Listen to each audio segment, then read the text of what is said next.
Scraps for days. Hey y'all, welcome back to another episode of Barn Shenanigans. Colin and I are going to go grab something that I am really looking forward to. We seem to be messing with old cars lately. Well, we're about to go pick up another old car. This one's got a special place in my heart, so let's go check it out.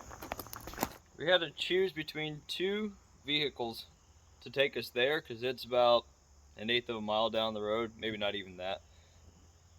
So it was either the tractor or the four-wheeler. And I'm hoping that this four-wheeler has enough gumption to pull the car back, but we will see. If it doesn't, then we're just going to go get the tractor because Yes. Why would we waste that time? Plus, I just felt like driving the four-wheeler anyway, so. It's a beautiful day outside.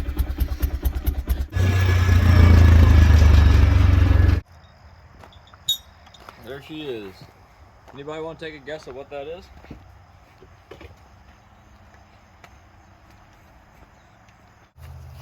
I'll give you a hint. It's a Ford, and it is a very fantastic machine.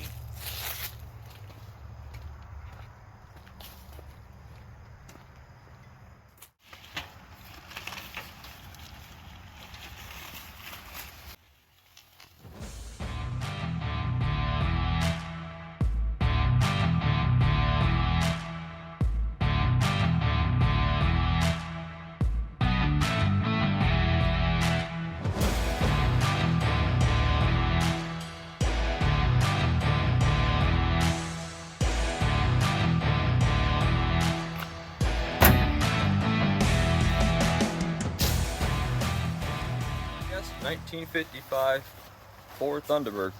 You were correct.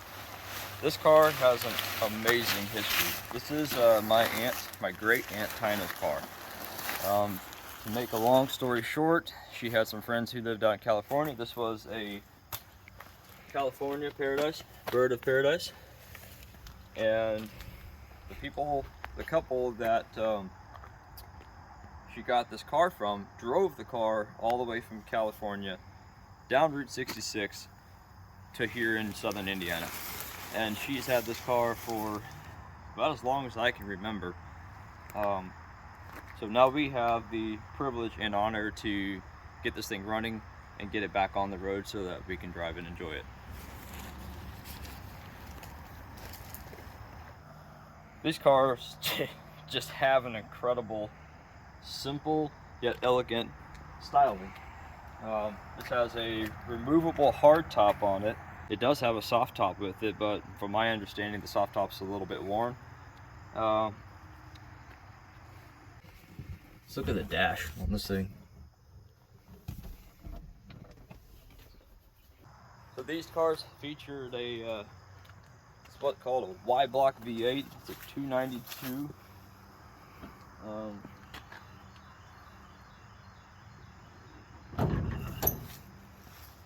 She did run. My Aunt Tina used to drive this thing to the car shows, and I remember as a little kid sitting in that passenger seat riding around with her. And then about, I don't know, it's been about 2 or 3 years ago, I got it running. These carburetors are known for being troublesome. They call them the teapot carburetors because they look like a teapot. These engines feature a Holley 4000 carburetor, and they're not bad carburetors, but they're very cantankerous if they're not dialed in right. So that's going to be something we have to address. This car is originally a 6-volt system, and if you're wondering why there's a 12-volt battery in there, somebody had the idea to use the 12-volt system to start the car. Once the car is running, it would run off of 6-volt. So we'll need to convert. I'd like to convert everything over to 12-volt, just so that it's easier, it's simpler, it's more up to date, honestly. So Colin, whenever you see this car, what does this make you think of? Well, a couple things. One, like, let's just talk about the fact that, like, they built these cars and designed them with, like, intention. Like, for instance, like, they didn't have to do that, but they did. Exactly. Like on a lot of these things, they didn't have to do this, but they did. Most of the cars are, I'm assuming that most of the vehicles back in the day still had the license plate flip down. So, and same thing with the trunk. Even the trunk latch has that. There's just a lot of things that were just like super fine detail, like little subtle nuances, such as the exhaust coming out of portion of the bumper. Yeah. And this was definitely more so from the space era. This was the first year of the T-Bird, wasn't it? Yes. 55? Okay. That's about the only fact that I did know about this car that I was not super confident on. But like, just every detail on this had intentionality to it. It wasn't just like, let's just slap some plastic on it and like, that's just kind of our filler part. This one had absolute, like, just attention to detail. Well, it's art. Yes. Every vehicle back in the day, for the most part, was just a work of art. And I mean, don't get me wrong, the new vehicles work like phenomenal, and they're still really fun. However, there's like driving a car, and then there's like driving a car. This is driving a car. It's a whole new experience. Yeah, for real. Or I should say, it's a whole different level of experience. I mean, check that out. Yeah. I totally forgot about that. It's a 1955, and it's got electric windows. Yeah. I think it even has electric seats that move back and forth. Well, and then the fact that it has a hard top and a soft top. Yes. Because this thing is basically like a giant football helmet for a car. That's a good way to put it. Basically is all it is. I remember taking it off one time, but dude, I mean, like even down to the detailing on the door panel. That's not like plastic or painted or anything like that. Like, that's machined sheet metal. It's just crazy, man. Not to mention just the way these locks latch. So rather than a standard latch that you see on modern automobiles, these have a star wheel mechanism inside there. So for instance, if you pull that up, go and lift it up, pull it back like you're gonna open the door, that moves. Now go ahead and let it down, and it locks in place. So as you close the door, it rolls up into here, and that star gets caught up in beside here, and then when you open the door, it just rolls out. I don't know. I just want to go to like maybe like a Dog and Suds or a Sonic or something in this sucker. Somebody has to feed me in roller skates in this vehicle, I think. We're going to take you along for this journey, and hopefully we can get this car running and driving sooner than later. Well, before wintertime hits. Maybe we just might go to a Sonic in this thing. I mean, We'll I'm see. down. I could go for some grilled cheese and pickles. Hey, I'm just saying, if you've never had Sonic grilled cheese with pickles on it, you don't know what you're missing. Highly recommend that. That's from my buddy Dylan Williams. He suggested that one time, and I am hooked. That's the only thing Dylan's ever been right about. Look at that, she even left the keys in here. I do remember something really cool in the trunk, so here. First and foremost, check this out. Boop.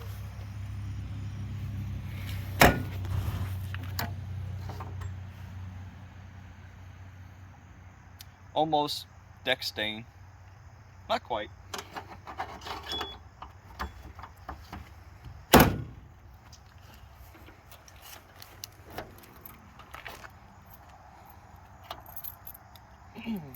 Which key is it?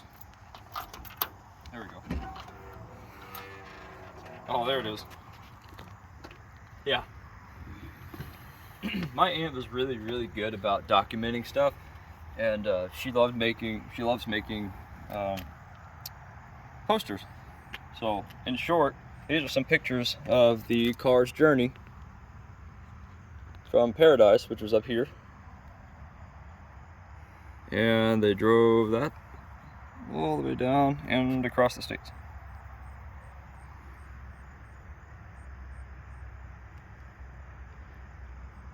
As it stated here, I won't read this entire thing, but this is probably the coolest part of it. Instead of transporting the car, they decided that they would drive it to its new home. This is a 3,000-mile trip, and they were both in their 80s. Pretty cool.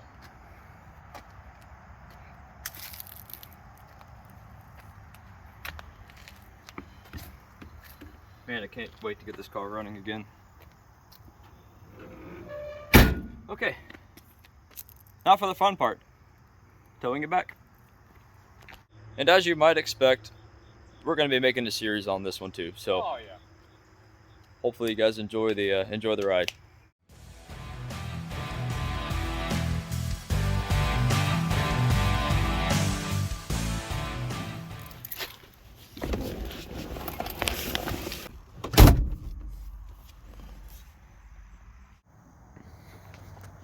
Got enough leg room in there, sir? It was definitely built for shorter people, but I think we can get her. I think. Oh. Now, Colin just informed me that the brake pedals feel a little bit iffy. I would say that you could probably wash dishes with them. Okay. A little bit spongy. Well, we will take it just down the driveway and see how well she stops. If she doesn't stop very well, we'll go very carefully.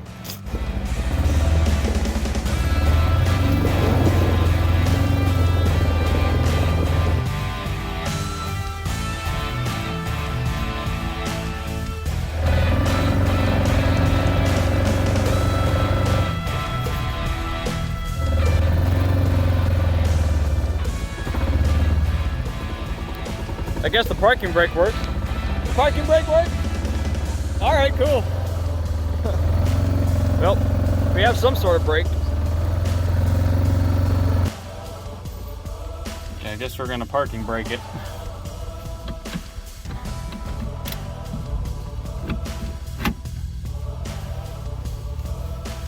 Always a vehicle coming when you start doing stuff like this.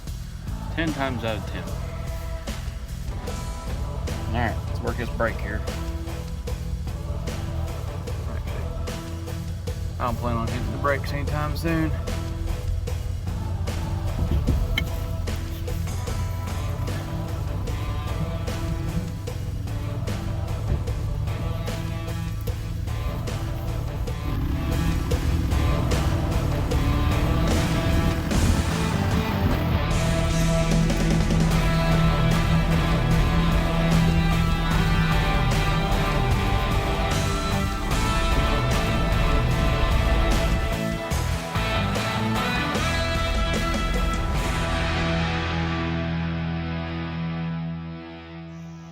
She made it safely. Thankfully, we had the handbrake. Apparently, the the actual brakes don't work. But we were able to get it here safely. Now we just gotta find a spot for it.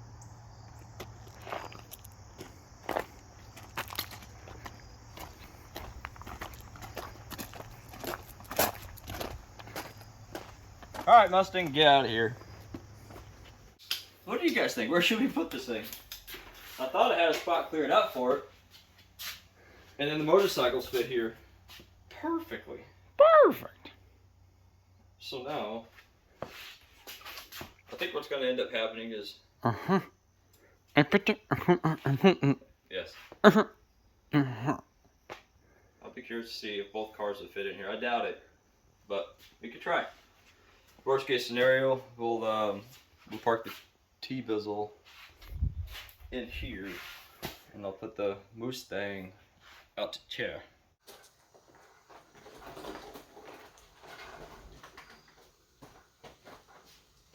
Alright guys, well, we're super excited to get going, and we're excited to take you guys along the way with us.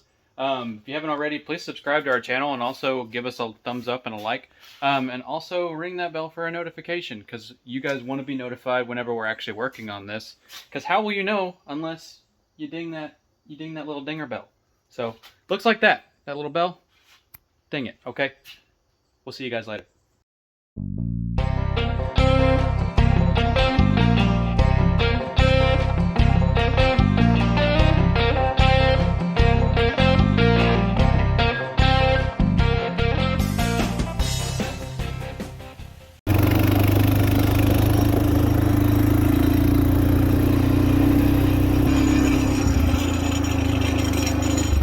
Take me on a road trip. Gotta fix this annoying rattle. We're not going on a road trip. sir it is. Come on a road trip. Better buckle up, kids. It's gonna be one wild ride. Yes, sir. Make sure you strap in. Don't fall off now.